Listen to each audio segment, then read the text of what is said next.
ఏమిటి నవరాత్రులు? రాత్రులు ఏం చేశాం మనం? రాత్రి ఏమైనా పూజ చేస్తామా? పోనీ శివరాత్రి అంటే జాగరణ చేస్తాం. మరి నవరాత్రులు ఏమిటి? 9 రాత్రులు ఏం చేస్తారు? ఏమీ చేయరు. ఎప్పుడు ఎలా పడుకుంటారో అలా పడుకుంటారు.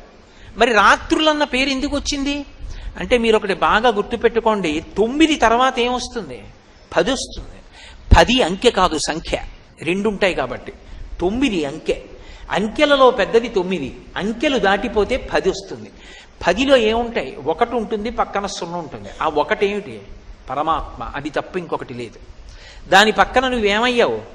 9 పూర్తి చేస్తే పూర్ణమద పూర్ణమిదం పూర్ణాత్ పూర్ణముదచ్యతే పూర్ణస్య పూర్ణమాదాయ పూర్ణమేవావశిష్యతే. పూర్ణమయ్యావు. అది 10. 9 చేస్తే 10లోకి వెళ్ళిపోతావు. ఆ 10లోకి వెళ్ళిపోవడానికి 9 చెయ్యాలి. నువ్వు పూర్ణత్వం పొంది 1 పక్కకి వెళ్ళిపోతే 0కి పక్కన 1 లేదనుకోండి, విలువ లేదు.